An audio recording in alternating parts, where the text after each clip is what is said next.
Okay, welcome back. Josh Anton here, public adjuster and host of the Growth Strategist podcast. I've spent 12 years at the intersection of insurance claims and roofing. Today, I'm joined with Ethan Tolen, project manager at Buffalo's Best Roofing out of Western New York.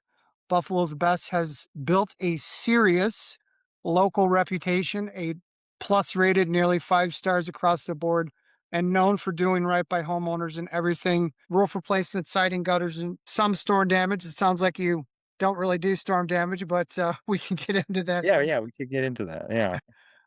So yeah, man. Thanks for taking the time today. How's the Buffalo market treating you? It's really good, honestly. So, I've moved here. I came from Florida. I actually went how I got into this, roofing and everything was going to after Hurricane Ian was going down, and I started door knocking for a roofing company down there, and that kinda got my foot into just doing the roofing sales and the claim process and all of that. But then after I spent 8, 9 months, I got some experience there, and then, what ended up happening is my wife and her family is all up here, so, we ended up getting married, and I moved back up here, and I needed to find a job, and I ended up getting. Congratulations, by the way, on that. Thank you, yeah. Ended up getting a job with them, and it's a totally different market here versus Florida, especially in Western New York, where we get a lot of really bad, like, winter damage, but a lot of it isn't damage like, if we get an ice dam, have you dealt with ice dams or ice dam claims or anything like that? 100%. I'm actually from Chicago. So, at least in Chicago, you get a lot of hailstorms. In Buffalo, just because of the way we are off of the lake, it just there's not a lot of hail often. Sometimes there is, but so maybe a little bit of wind. So it ends up being really hard to get the insurance company to pay you anything. And so it is important in order for us to run a business and actually make money, we can't rely on the insurance company. So our strategy is just retail based, Yeah, I basic. mean, even if you have an ice dam or you have a couple feet of snow and it collapsed the roof, there's Yeah, so much exclusionary language with respect to exactly. these insurance policies that your typical homeowner would have in Buffalo, New York. So Right. sometimes, It's most of the time, you don't even have an option to pursue the claim.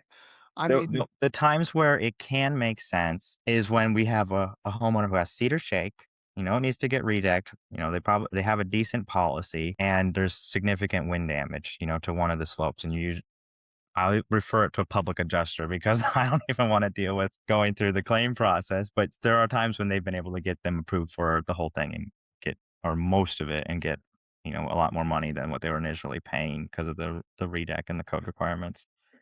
But yeah, I mean, that's ultimately this is why we exist, to manage all the headaches on with respect to getting these claims settled, where you guys can come in and do the production side and not have to deal with the headaches on the yeah, we claim just want to side. build the So roof. what's that? We just want to build the roof. We don't care about That's it, man. You want that production contract signed. You want that build done within a couple months after you sign them, right? right now, actually. So timelines, depending on where we're at, because the way, at least in Western New York, it's not like you need to have a license to do roofing in the state of New York. Certain areas require you to sign up for a license there, but it's really basic require like certain areas, what I mean is like a city or a township might have like some requirements. But some areas they don't even require a permit to be pulled to redo a roof. That's interesting you mentioned that because with respect to public adjusting licensing, the state of New York is very stringent on the public adjusting license. Like, for example, I have with my Florida public adjusting license, I have reciprocity in, I don't know, probably 20, 25 states throughout the country. But Wow. New York is one of them where the reciprocity does not apply. So I would have to reapply for a new license and take a whole course, and it's an extensive They can process to get do all licensed in New that. York. Man, how frustrating. It is. Every state's weird and different, but the way They I all guess. have their different laws and rules and regulations, man. Right. Can be fun to work with. So we don't do a whole lot of door to door. We did more last year. This year we've just kind of pivoted to a call center. The door because I think our because it's retail door to door. So it's really hard to get people to want to do that and Right. commit to it. And so what we do instead of like in other markets for roofing sales, their commission structure is something like 10-50-50, where there's a 10% goes to overhead and then it's a 50-50 profit split with the sales rep. Here we were because it we wanted to like you can't get people to want to sell roofs and knock on doors like that. We have sales guys like I am who gets leads, and I get 3 to 5 leads a day based on our volume. And then we had a team of canvassers that would canvass and then set appointments, and they would get paid for the leads that they sent. So it was kind of a little bit different model, and that's kind of a model that's pretty common, at least in this area where I'm at, where they if they are doing any canvassing, they're just paying their canvassers on the Yeah, no, there's commonalities in that, throughout the country, and there's similar setups that right. we've actually done in Illinois and Florida that Work for are the similar to that, where you have like the door knockers, the canvassers, they go out after a storm. right, Not so much retail, but after a storm, they're exclusive to the solicitation process, and that's it, right. right? And Hey, they that's a good way to make money. it is. I mean, it's. I, I mean, listen, You got it's me in there into this, so I don't mind. You know, it's a great way to learn sales and understand the process and to get your feet wet with with it, you know? and then especially if I'm working with a roofing company, that rapport is already built Right, because they have already introduced themselves, and then I come in, and it's really looking out for the best interest of the insured, of the policyholder, of the homeowner. So right. that's a good thing. We're helping these folks. Yeah, because it can be very traumatic time. You have the damage roll through. Some people don't, especially hail, they don't realize how much damage that can really do, you know, and informing them, going taking them through the process, they might not, in some hail areas, people might not know to even file a claim. So you're doing that, basically community service in that regard to let them know about what's going on. Because if they don't do anything and they have hail damage in 3 to 5 years after the claim period is closed, now you have a roof that's leaking, You got a bunch of interior headaches. Yeah. Yeah, that's not gonna get covered. Correct, correct. Was it Integrity Roofing Gutters before this? That was out of Florida after Ian? Yeah. Yeah, I was doing some hail damage down there, Okay, door to door. I was well, Hurricane Ian, and then there was a hailstorm that had happened while I was down there, and at that point in Hurricane Ian in that cycle, everybody did not was still fighting the insurance, right? They're all with the public adjuster, so they hadn't got paid yet, so there were a lot of people really weren't ready. So right. going into a fresh storm market was a lot. It was really good to learn for me, to go through that process, And it recently actually, there's been some hailstorms in the southern tier of New York. So over the weekend, I went down there and just did some canvassing to kind of see what it's like down there, and it is very badly damaged. Is that right? All right, so you Yeah, you there's got a some chance to big see some houses. good some Yeah. legit hail damage in the state of New York finally, huh? Yeah, it's about 3.5 hours away, but, I might go there on weekends to check it out, Hey, man, walk into a couple churches or something like that with those massive, roofs with a bunch Right, of, I've actually done a couple churches here, the Catholic churches, so I could probably use my that's a references. solid reference. Use Yeah, that. right. Use Could do that, some man. more for you. So you were with Integrity, you're 4 years in as a project manager now. How has the role changed for you over that stretch with Well, it was Buffalo's really Best? interesting, yeah, adapting to the market up here, people aren't always willing to because they have to pay out of pocket, so it's a lot more difficult in that I have to actually sell them, but then also, like, people are more or less likely to go for a full roof if they can just get a repair done or something like that, and our company does specialize in repairs. I So was gonna that say you guys probably do a lot of service calls and repairs and stuff like Yeah, that. so I've had to learn how to identify what is actually repairable and what is not repairable. We get a lot of, like, this we did have a small snow and ice claims where a lot of eaves fell off, right? Like the soffit fascia gutter fell off. So that was like where I kind of got in to Buffalo's Best right when that had happened. So nothing more than 3 or 4 grand, but I was doing like a ton and ton a ton of them, and just and because they're retail, even though it was like a storm market, it was just like, "You give me the money now, and they'll give you whatever they give you, and we'll get it done." That kinda thing, and that kind of I learned the repairs, and then as I have learned different aspects of roofing, they have put me on different kinds of leads. I get a lot of, like, commercial repair stuff now or bidding on big commercial jobs, so putting together quotes for stuff like that can be really challenging, but also exciting. Like, there's a building downtown Buffalo.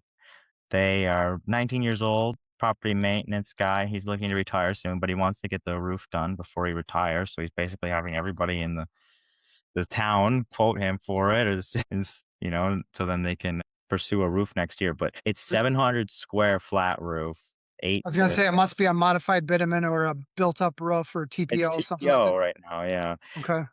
6 to 8 stories, probably gonna be like 2 to 2.5 million, I imagine. I gotta finalize on my numbers. Nice. Yeah, that's like what I do in sales. I did 1.67 last year. This year, I'm on track to do about 2, so, Good for you, man. I mean, yeah. that's listen, those commercials, those are, That's a big one. for me, I've actually done dozens of commercial, Yeah. claims over the years.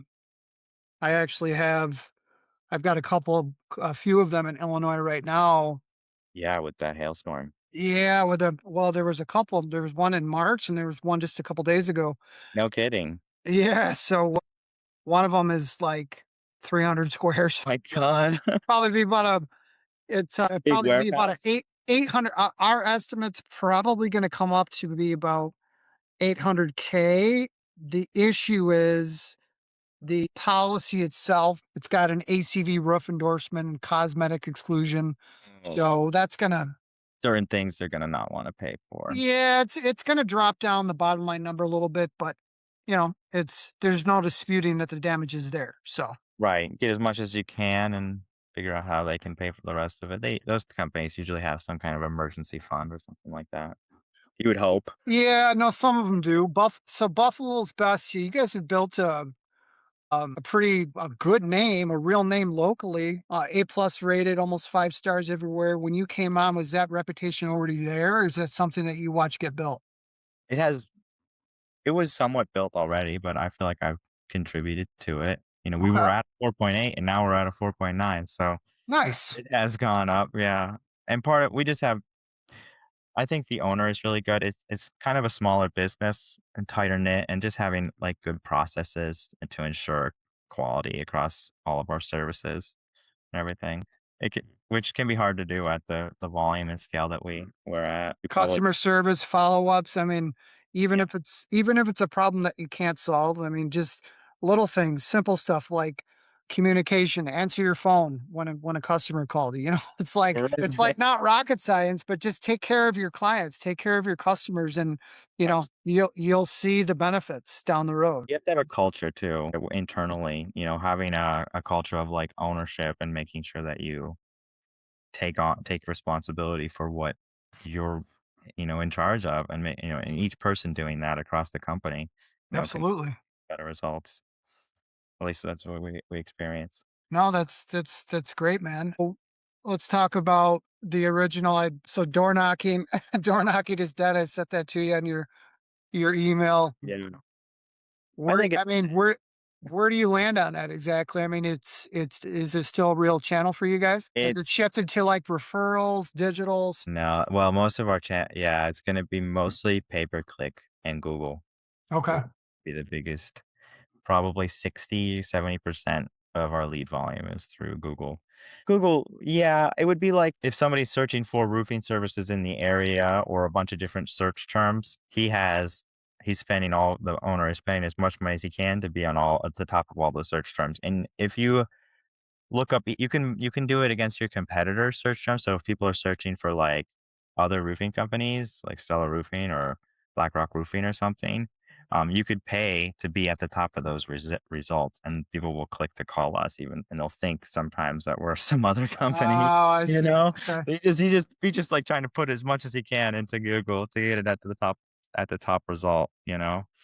Hey, man, I mean, whatever works. Result driven. You can see exactly where the lead came from and how much it's paying, and what your costs are more clearly, which is Yeah, the best, no, I guess. for sure. But yeah, we experimented with the door to door because there was another company doing it in the area, and I had my background, so I kind of helped get that started, and then we hired somebody to do it. But it was just the guy.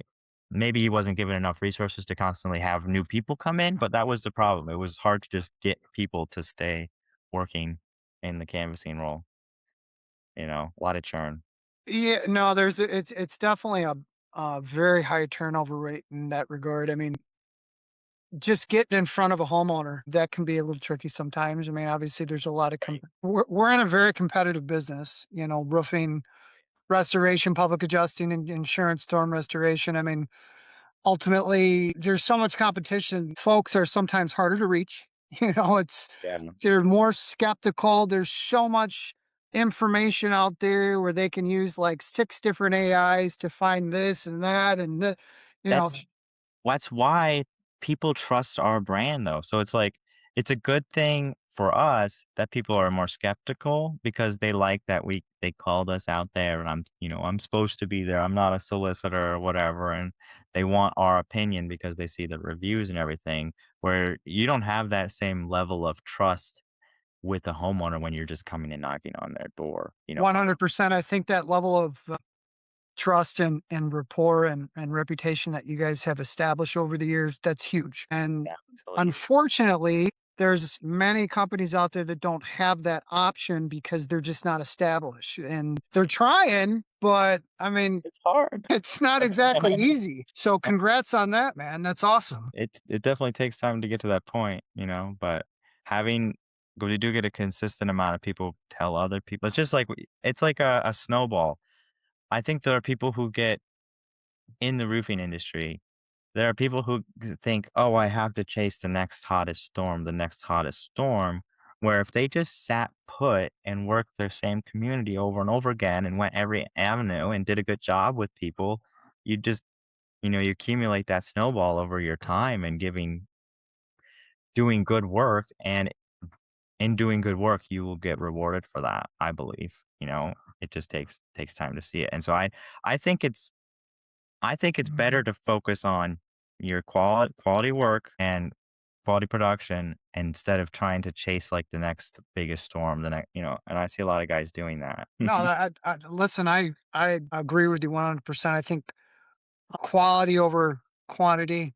Ultimately, if you're running around driving 3 hours here and 6 hours there, you just have one territory that's already established. And there's several neighborhoods that have old, let's say some have a couple three tabs. Maybe there's a Cedar Shake neighborhood, or, you've got a couple neighborhoods that have some architecturals that are hitting that decade, 10 to 12 years old. Right. And you start getting into that non-repairability factor. And basically, I know you don't do a lot of insurance, but what I'm getting at is, if you have work in your backyard, focus on that and just Absolutely. work smarter, not harder, man. Because if you sell a roof to somebody, you can ask, "Hey, is there anybody else that is in the market?" And that just It's ask not that that question. difficult, man. You can go get another one. That's You know? it.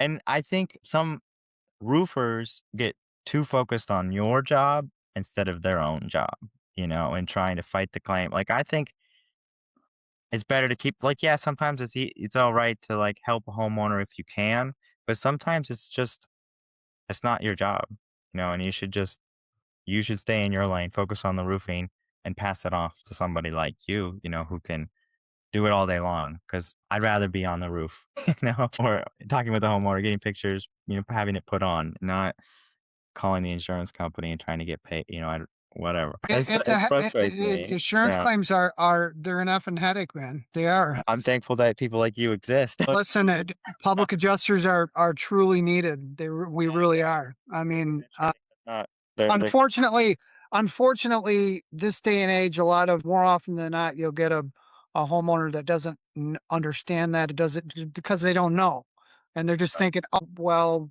this roofer's coming in saying I have hail damage, I can file a claim, and then this public adjuster comes up and says, hey, I can handle your whole claims process for you, and sometimes they get a little confused, but Right. that's just comes with the territory of being in a saturated market in the summer anywhere in the country, to be honest with you. Right. Yeah, I know. It's you probably don't want to be knocking when it's 10 degrees out or whatever. No, no, I would rather not do that. Tell me So a couple 100,000 a month. Right now I'm at about 375,000 for the month with everything in. just your now these are just your your Yeah, customers. yeah, just my customers. Congrats, man. That's actually Yeah, very one is good. $226,000 commercial job, so Well, hey, you can have two commercial jobs. It's still that bottom line number, right? yeah, Doesn't matter. It doesn't matter if it's commercial or residential. yeah, it doesn't matter. Yeah, repairs, it doesn't matter. I'll sell it all, you know? Yeah, you never want to be too exclusive to just one component. I mean, utilize all resources and whatever's going to bring something to the table, then implement it. Right. Do it. Why not? What would you say Buffalo Best operation look like today? Like team size? How many crews are you guys running? Okay, so it's quite big because there are different departments for different things. We have our roofing division is probably our biggest division, but we also do concrete work, and then we have, like, a service repair division that kinda does, like, gutters, soffit fascia if it's just, like, a little repair thing, and service guys. So we have guys to do that are more experienced, and they just do, like, repairs, or they'll fix, like, stuff that's gone wrong on things that we've done or whatever, right? They're there to do all the hard repairs and things like that. And then we have guys that are just they only do the gutters and they're running the gutter trucks basically. And then we have several different roofing crews. We have so in Buffalo, because each municipality is different, in the city they're very strict about who can be in the city and the permitting and the licensing and everything of that. So we only have a couple crews that operate in the city, and this is true basically with every roofing company in Buffalo, that the timelines for jobs in the city are like double the timeline outside of the city. But in the rest of the city, we have a lot of right now we're probably last year we probably did like 3 to 4 roofs a day. You know, now we're trying to go do even more than that. And we're trying to get to the point we have enough labor at this point right now, we can probably get to a roof within a week from signing it if it's not in the city of Buffalo. Nice. So you guys are definitely in growth mode right now. I mean, I'm sure you're more focused on tightening up with what you've already built and expanding and Yeah, having a record year. What number are you guys trying to hit this year? I think 15 million would be our amazing goal. Last year we did about 12, so it would be pretty big to get to that point. But we already are more profitable this year than last year, year to date, just because of increasing prices and then just being a little bit more efficient with things. We've been able to make more this year and are on track to do more revenue. I'm Really? sure part of the excessively bad winter that we had all over the country this year That probably had definitely something helped. to do with effing up the roofing systems all over New York. Oh, yeah, we had crazy ice dams and then we do emergency snow and ice removal during the winter time, so that was Okay, nice. lucrative too. That's an Plus excellent labor way to supplement the revenue there on the off during the season, winter right? time, yeah, absolutely. Doing a few 100,000 just in ice removal. I'm sure you're involved in that. Why not be? Why not be, right? We already running leads and people are already calling in, so whatever, and then there's sometimes when it just gets so cold, it just like it's like catastrophic, and then everybody starts calling in all at once. Of course. It's I'm overwhelming. I'm familiar with that. Chicago winters are no Brutal. joke as well, man. So, Yeah, I bet it gets colder over there. it's awful. It's one of the reasons I That's why you're down left Chicago and now I live in sunny Florida. I hear you. That's way better. Minus whatever degree. That sucks. So it looks like you guys might do a record year. That's awesome. Let's just say you could wave a magic wand and fix one bottleneck in the business right now. What would it be? That's one pain point that seems to be consistent throughout the year that you and the Well, owners would the like to thing fix. it might be better to get, like, it's good that we got these crews, but the biggest thing has been, like, service work. We've been really all just, like, in general. Service calls and repairs are lacking a little bit. Yeah, because it's hard to get people to do that kinda work and to be that are good at it, you know? A lot of companies don't do it. They don't even do it, but there's a crazy amount of demand for it, so and if you know how to price it, you can make really good you can the margins are better.